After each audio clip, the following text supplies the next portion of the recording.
The Klitschko brothers are an amazing phenomenon in the history of boxing. Both are successful fighters in their own right, and at one point they held all 4 major world heavyweight titles, which will forever remain a unique achievement. But despite how successful they were, their careers seemed to divide boxing fans everywhere.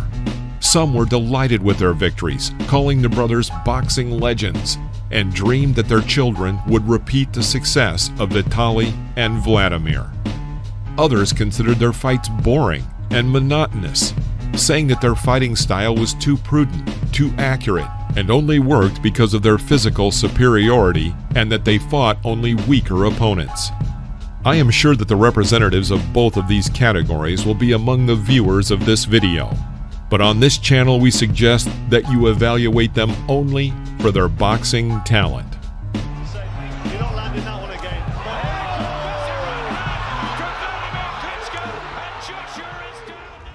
Let's start with the younger brother. Wladimir Klitschko was born in Kazakhstan, but he trained for boxing, which he had been practicing since the age of 14, in Ukraine, and subsequently fought under the flag of that country.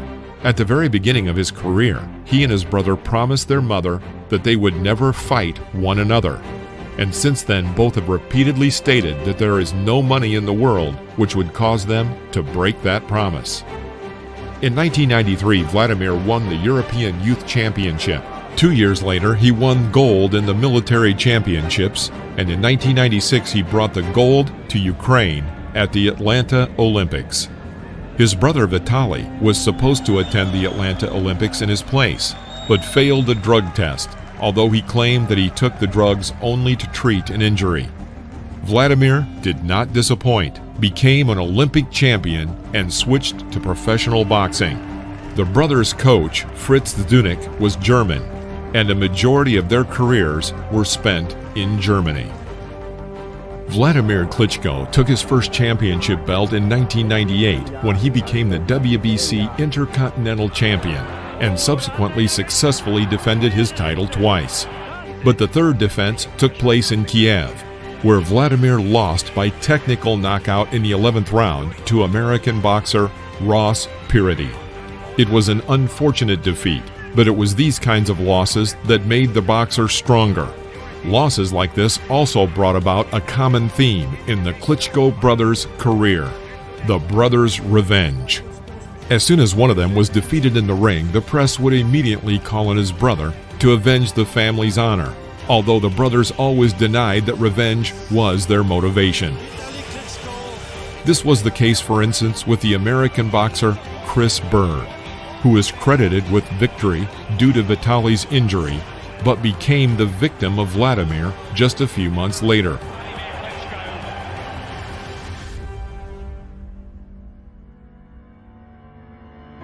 In early 2003, something happened that no one expected. Everyone had already gotten used to the victories of the brothers, in particular Wladimir, and his unexpected defeat in the rings at the hands of Corey Sanders, who was not a spectacular, but an effective boxer. The problem Klitschko is having, he's got his knees bent, lowering his height some more.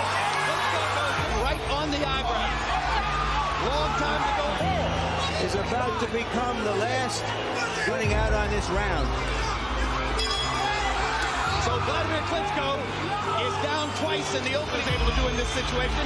He was able to come back and knock Sanders 53 seconds to go in this round. And he's not seeing this is hitting him with. And he's attacking to try to get out of trouble instead of holding. Klitschko later said that Sanders was not easy to box against. This match, however, was a learning experience, teaching them not to underestimate their enemies.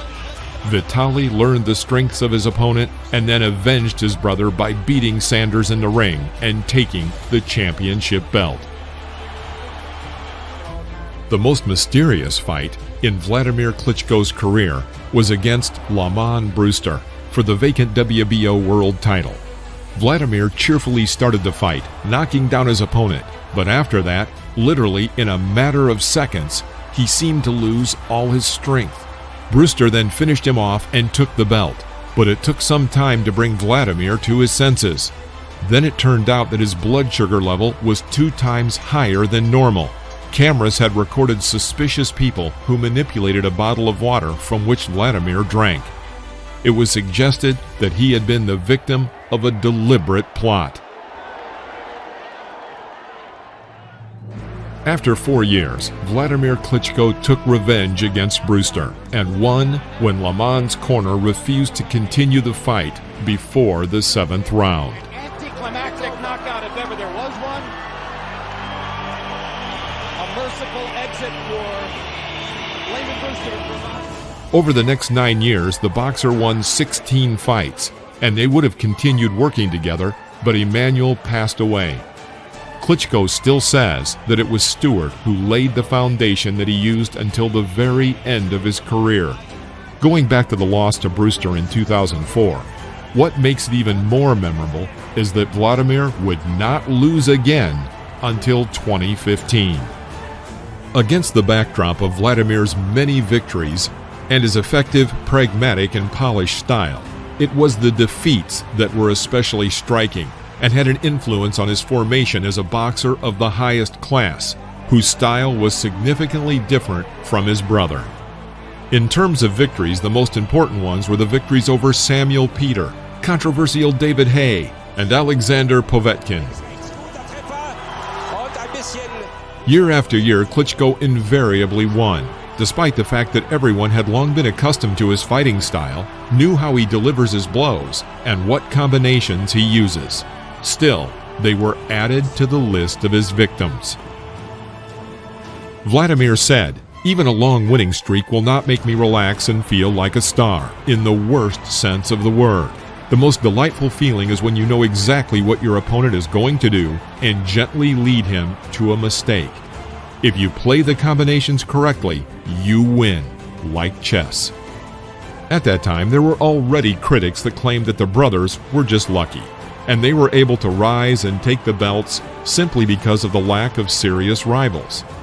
However, Wladimir had a huge arsenal, but relied on only the most effective moves, and as a result, to some, his fights appeared to be cold and monotonous, while he calculated his opponent's weaknesses. Consequently, the fights lacked a drama that some of the boxing fans were expecting. After all, what is boxing? Boxing is a living drama. 2 boxers enter the ring and no one knows which of them will win. However, when it came to Klitschko, there was no longer a question about whether he would win, only in which round would the victory occur. Nevertheless, these victories were the result of hard work. For years, Wladimir Klitschko worked on his weak points, honed his trademark jabs, and obtained an excellent physical shape. For this, he was given the nickname of Dr. Steelhammer. Wladimir's preparations for fights looked something like this. The first part of his training camp consisted of a month of physical training in Florida, when the boxer did not even put on gloves. And the second part took place in Austria, in an isolated village in the middle of the mountains, for another 4 weeks, where Klitschko spent them in the ring, 12 rounds with various sparring partners every day for a whole month. Almost no one spars that much, and therefore Vladimir's coach often had to slow him down so that he simply did not overtrain. Wladimir has very high speed, and his arsenal of skills, which he showed during training, is much greater than is on display in the ring, where he only did what was needed to win. During training, he worked on everything and moved on his feet much like Muhammad Ali. After fights, Wladimir invariably gave himself a time to rest, to remind himself that life was not limited to the ring only. But the years went by, and in January of 2015, Wladimir Klitschko broke his incredible unbeaten streak, which lasted almost 12 years, when he lost by unanimous decision to Tyson Fury. From the United Kingdom, that loss to Fury was painful, but only the 4th for Wladimir. With 64 ring wins at the time, he hadn't lost since 2004, almost 12 years without a defeat, and 12 stitches after the fight. A rematch was supposed to take place, but Fury suffered an injury, and later traces of nandrolone were found in his blood. After that, Fury completely abandoned the belts and the fight due to depression and suicidal thoughts while under the influence of cocaine. On April 29, 2017, Wladimir suffered another defeat, this time in a fight against Anthony Joshua, after which Wladimir decided to retire from professional boxing. By the way, ironically, a few years before that, Joshua trained in the Klitschko camp and was one of his sparring partners. The fight with Joshua was a good fight, and in the 11th round, Anthony confidently sent Wladimir into a deep knockdown with an uppercut, although in the middle of the fight, he himself was knocked down. The decision not to finish off, but to wait for a pause, was almost the main mistake of Klitschko's corner in this fight, and the older brother Vitaly blames himself for this.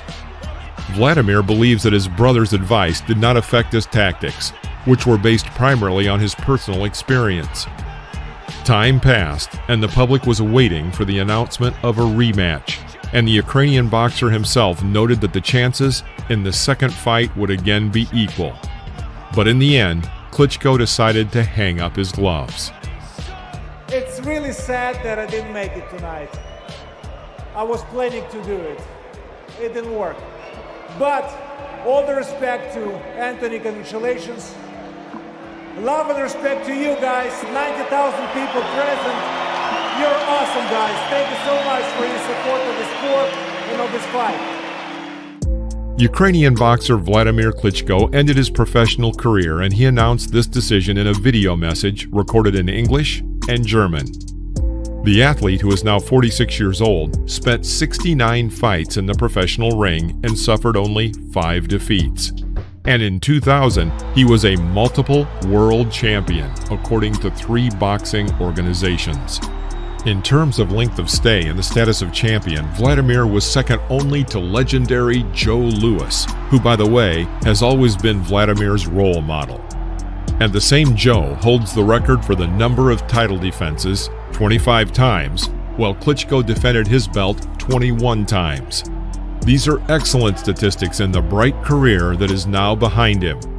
At the same time, the boxer notes that even after the official end of his career in 2017, he continues to keep himself in great shape every day, trains, has sparrings every 2 to 3 weeks, and all this is not a burden for him, just a habit developed over many years of his career. Wladimir Klitschko is the most titled and dominant heavyweight of the last decade. This is what boxing experts have been calling Wladimir Klitschko for many years, emphasizing that he is a living winning machine and an almost perfect boxer. Please do not forget to like this video if you enjoyed it, and subscribe to our channel so you won't miss any new episodes about the boxing legends of the past. See you next time.